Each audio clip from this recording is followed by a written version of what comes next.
नमस्कार, आप सभी का स्वागत है। मैं हूं आपके साथ शुभेंदु सिंह। रुक कर लेते हैं फटाफट खबरों का। सीएम मनोहर लाल ने करनाल दौरे के दूसरे दिन 190 करोड़ के विकास कार्यों का उद्घाटन किया। सीएम मनोहर लाल ने 156 करोड़ की लागत से बने integrated command and control centre का भी उद्घाटन किया। सीएम ने कहा, गुरुग्राम के बाद करनाल हरियाणा का दूसरा जिला बना जहां ट्रैफिक और सुरक्षा व्यवस्था पूरी तरह से हाईटेक होगी। करनाल के प्रमुख चौराहों की निगरानी अब डिजिटल तरीके से होगी। इसके लिए करीब 160 सीसीटीवी कैमरों को कंट्रोल रूम से जोड़ा गया। सीएम ने कंट्रोल रूम का निरीक्षण किया और अधिकारियों से हाईटेक ट्रैफिक कंट्रोल व्यवस्था और सीसीटीवी कैमरों की वर्किंग की जानकारी। सीएम मनोहर लाल ने हरियाणा पत्रकार संघ की सामरिक का विमोचन किया और संघ के अध्यक्ष केवी पंडित ने मुफ्त कैशलेस बीमा सुविधा देने की मांग की। मुख्यमंत्री ने कहा कि भ्रष्टाचार की शिकायतों की जांच के लिए जिला स्तर पर विजिलेंस टीम बनाई जाएगी। निगम और अन्य विभागों के खिलाफ गड़बड़ी की जांच एडीसी के नेतृत्व में होगी। सीएम ने विपक्षी नेता भूपेंद्र सिंह हुड्डा के उस बयान पर जवाब दिया जिसमें हुड्डा ने आरोप लगाया था कि भाजपा राज में हरियाणा क्राइम स्टेट बन चुका है।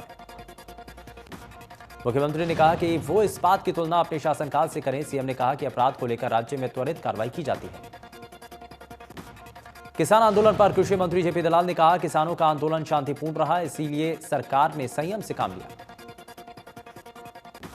कृषि मंत्री जेपी दलाल ने कहा, पिछली सरकार में भ्रष्टाचार की वजह से अधिकतर नौकरियां कोर्ट में लटकी हैं, जबकि हमने पर्ची खर्ची का खेल बंद किया। सिरसा में जनता भवन रोड पर स्थित नेहरू पार्क में साधु संगत की तरफ से गर्म कपड़े वितरण कार्यक्रम का आयोजन किया गया। कार्यक्रम में सांसद सुनीता दुग्गल ने बतौर मुख्य अतिथि शिरकत की। इस बीच सांसद सुनीता दुग्गल ने 500 जरूरतमंदों को गर्म कपड़े वितरित किए। इस दौरान मंच के माध्यम से सुनीता दुग्गल ने डेरा प्रेमियों से सिरसा को स्वच्छ बनाने में सहयोग की अपील की। वहीं सांसद सुनीता दुग्गल ने कहा कि इक्का दुक्का किसानों को छोड़कर अब कहीं भी विरोध नहीं है। बल्लभगढ़ की अग्रवाल धर्मशाला में डेरा सच्चा सौदा के अनुयायियों की तरफ से 100 जरूरतमंद परिवारों को गर्म कपड़े बांटे गए। इस मौके पर हरियाणा के कैबिनेट मंत्री पंडित मूलचंद शर्मा के बड़े भाई टिपरचंद शर्मा और स्थानीय पार्षद दीपक चौधरी भी मौजूद रहे। रेवाड़ी में सर्दी के आगमन को देखते हुए डेरा सच्चा सौदा के अनुयायियों ने 110 जरूरतमंदों को कंबल और जूते वितरित किए।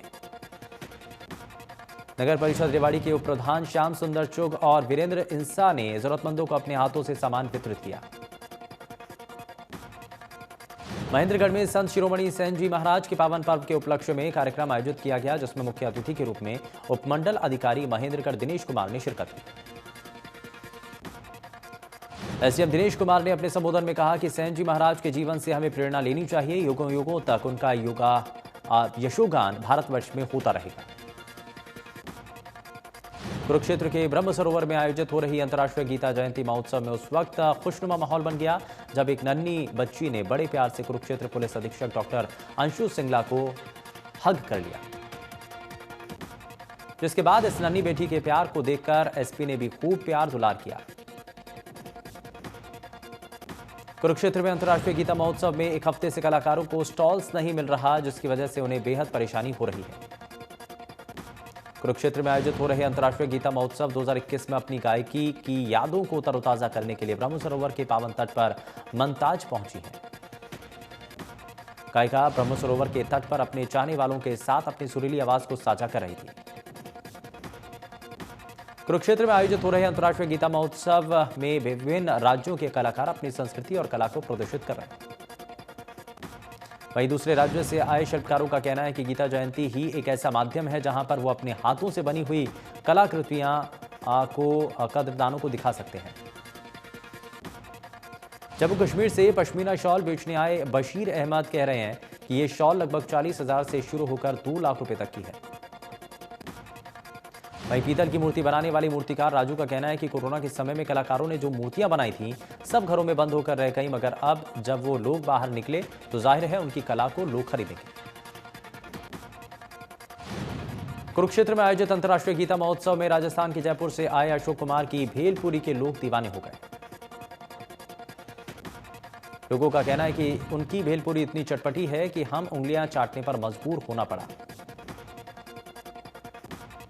अशोक कुमार पिछले 8-10 सालों से गीता महोत्सव के अवसर पर आ रहे हैं और इस बार भी लोगों का बहुत अच्छा रिस्पांस उनको मिला।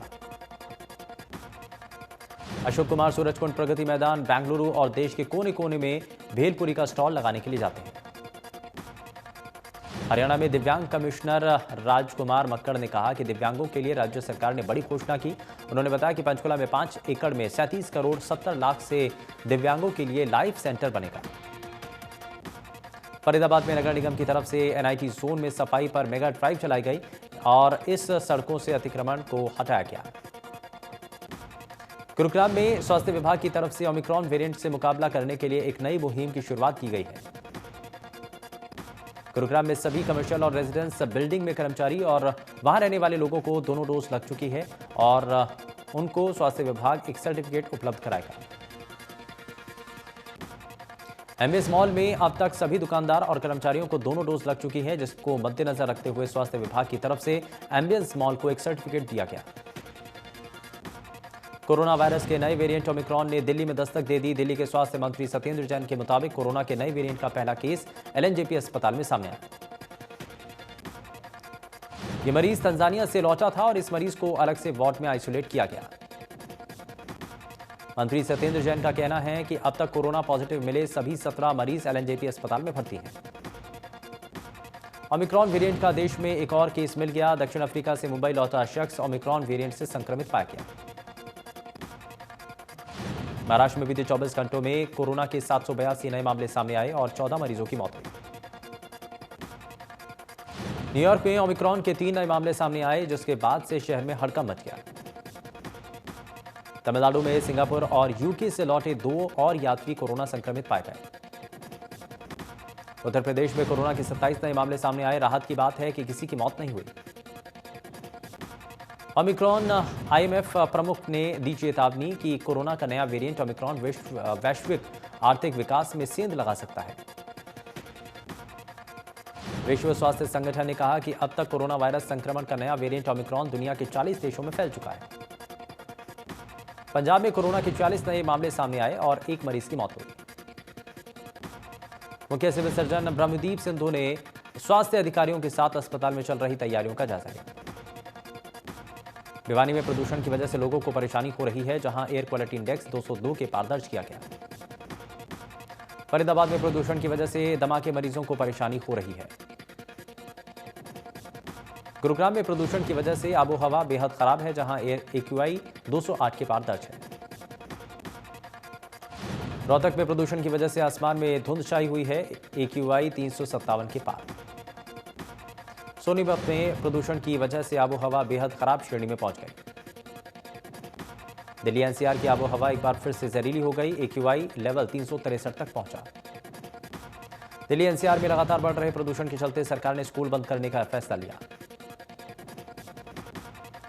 अभिभावक और स्कूल संचालकों का कहना है कि सरकार धरातल पर काम करे, ना कि स्कूल बंद करे। स्कूल बंद होने से बच्चों की पढ़ाई पर असर पड़ रहा है।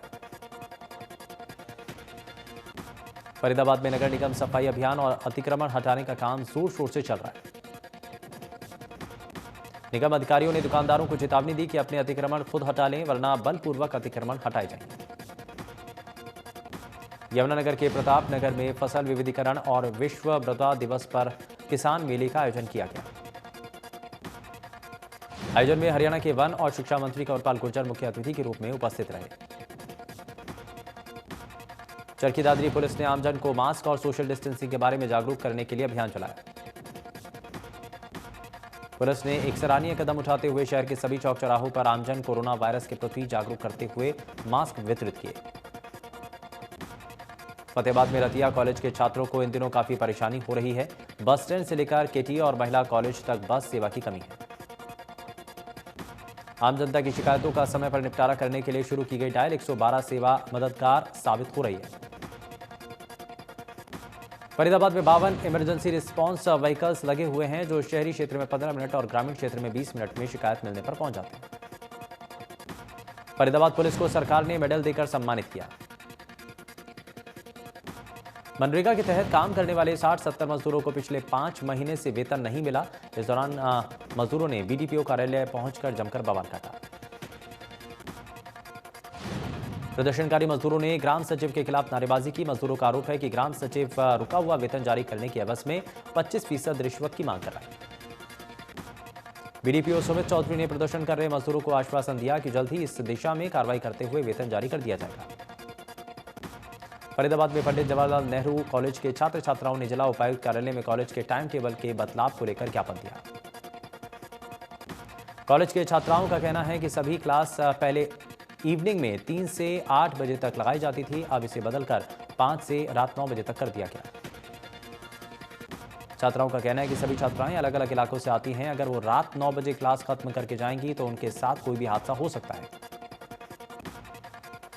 एससीईआरटी गुरुग्राम के विज्ञान प्रसार कार्यक्रम के तहत कुरुक्षेत्र में मोबाइल साइंस वैन की शुरुआत की गई। मोबाइल साइंस वैन के जरिए सरकारी विद्यालयों में बच्चों को विज्ञान के संबंध में जानकारियां दी जा रही हैं। फरीदाबाद में बीके हार्डवेयर रोड के दोनों तरफ दुकानदारों द्वारा लगाए गए पक्के प्लेटफॉर्म को नगर निगम ने जेसीबी की मदद से तोड़ दिया। इस तोड़फोड़ के विरोध में दुकानदारों में भारी रोष देखा गया, लेकिन निगम के तोड़फोड़ दस्ते ने अपनी कार्रवाई को जारी रखा। गुरुग्राम में क्राइम ब्रांच ने मछली व्यापारी के फिरौती मांगने के आरोप में 23 वर्षीय सचिन उर्फ कालू को गिरफ्तार किया। आरोपी कुख्यात गैंगस्टर कौशल के नाम पर 10 लाख की रंगदारी मांग रहा था। गैंगस्टर के खौफ का फायदा उठाने के लिए गैंगस्टर के नाम का इस्तेमाल किया गया। पानीपत में 23 साल के युवा व्यवसायी अमन ने शनिवार को अपने सिर में गोली मारकर आत्महत्या कर ली।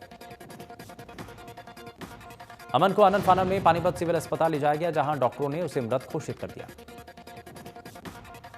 पानीपत में टायर पंचर होने से ट्रैक्टर ट्रॉली असंतुलित हुआ। ईंटें गिरने से 40 फीट नीचे खड़ी कार क्षतिग्रस्त हो गई। कैथल में महिला एएसआई से दुष्कर्म करने के मामले में वांछित आरोपी को सीआईए पुलिस ने मुंबई से गिरफ्तार किया।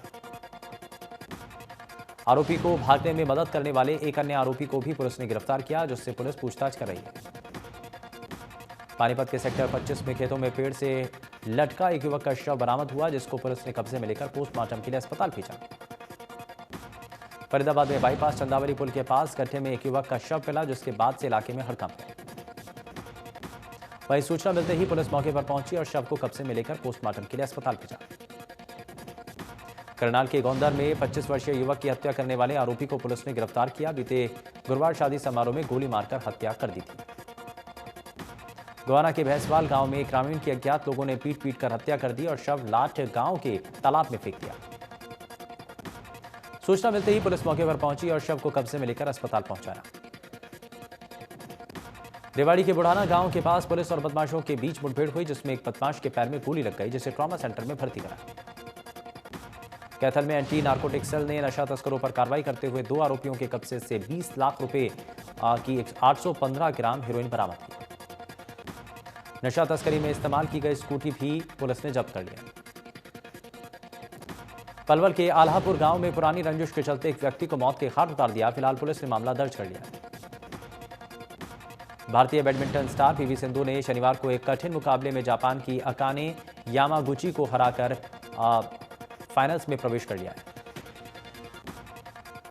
विश्व चैंपियन और 2 बार की ओलंपिक पदक विजेता सिंधु ने रोमांचक मुकाबला 21-15, 15-21, 21-19 से जीता है। पीवी सिंधु आज फाइनल में कोरिया की एन सेयंग से भिड़ेंगी, जिन्होंने थाईलैंड की पॉर्नपावी चोंचुवोंग को दूसरे फाइनल में 25-23, 21-17 से हराया।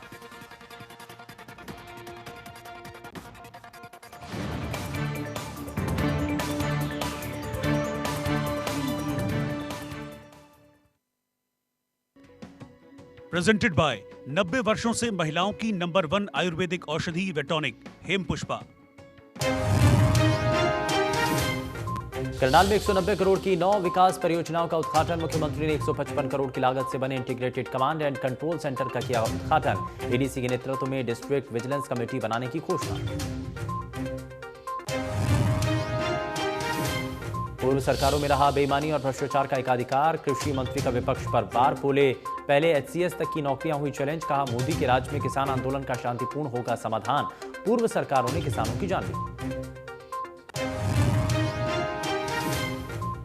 नियुक्ति पर रोक लगाने पर भड़के नंबरदार। गोहाना में नंबरदारों ने राज्य स्तरीय बैठक में भरी हुंकार। कहा, जल्द मुख्यमंत्री से की जाएगी मुलाकात। नियुक्ति पर रोक नहीं हटाने पर किया जाएगा आंदोलन।